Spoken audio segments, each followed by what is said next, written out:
in every aspect of our lives. We face situations where we feel like we are in a race.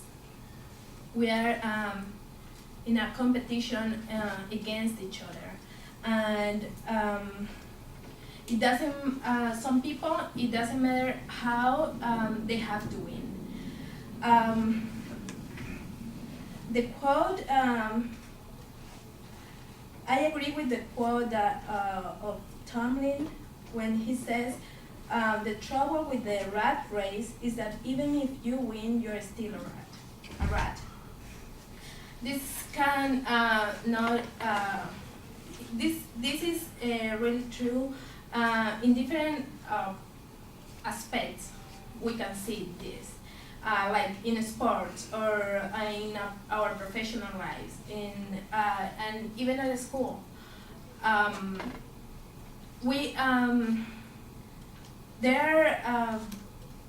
There are people who cheat their ways through life.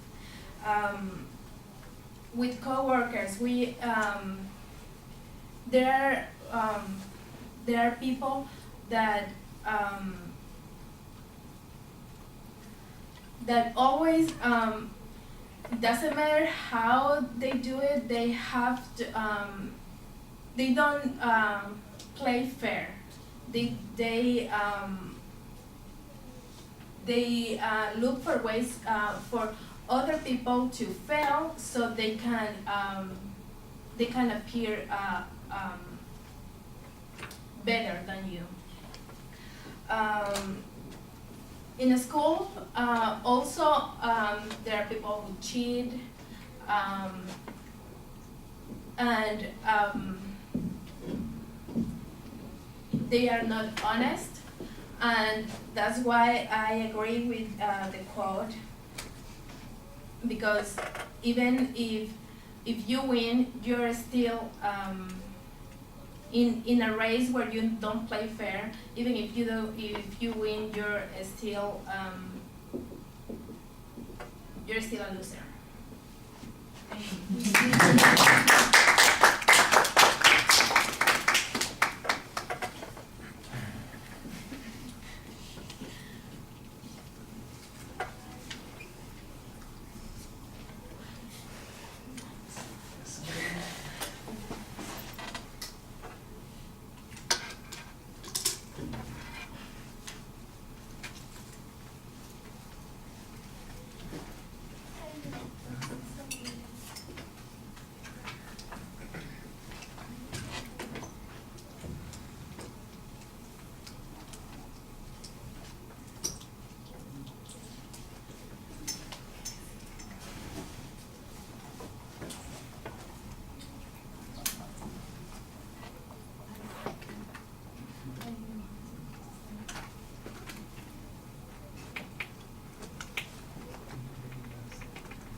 All right, Elba, at the beginning, I like the fact that you look at us pretty directly and you start confidently.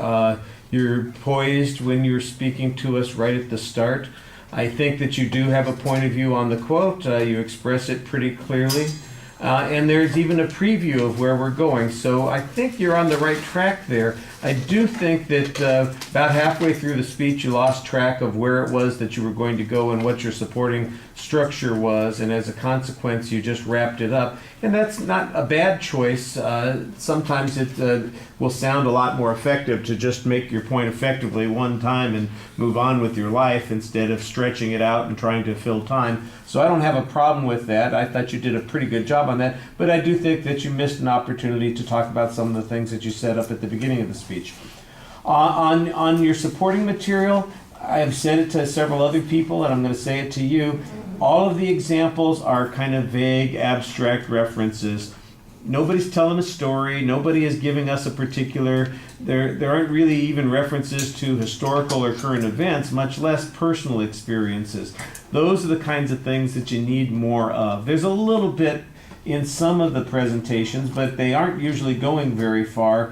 And like I said, the tendency is, well, I've got this abstract idea of what I'm talking about, and you just keep talking about it in this vague way. And I think that that's sort of where you got a little bit stuck. You mentioned coworkers, for instance, who cheat, and I'm going, okay, so what coworker are you talking about? How did they cheat? What did they do? I mean, you don't have to name names. I mean, you could. We don't know who your coworkers are, but you could invent a name for them. You know, how Susie stabbed you in the back by telling the boss that you were the one who screwed up when she was actually the one who screwed up, and later on she got the job, but everybody hated her guts because they knew that she had just lied her way into it. So congratulations, you're a winner, but everybody hates you and doesn't want to work with you.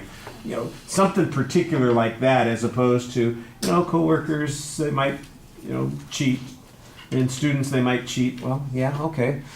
You don't have to confess to your cheating or any of those kinds of things, but something that illustrates the point is going to make it a little bit more interesting and a little bit more involving.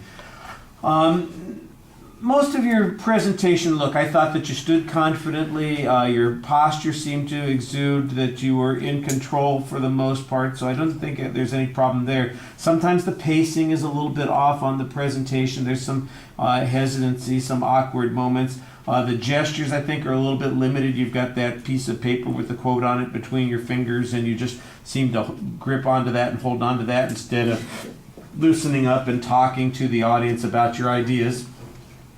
You look up and you look out, but I don't always feel like you're engaging us. It's like, you know, people are out there and you're looking up to make sure they're still there, as opposed to just talking to them.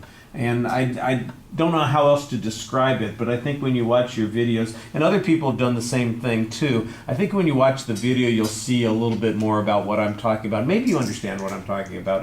You know, it's not so much that you're just scanning, but it's like, yeah, you're there, okay, and then so it's like a perfunctory thing instead of something like, I'm really talking to the person where I'm engaged with right now, and I want everybody to understand what I'm talking about, and you give them a little bit of contact and you talk to them. It's more like, well, everybody's out there and I'm just looking up and making sure that they're still around. And I think that was a little bit of a tendency of yours. All right, thank you.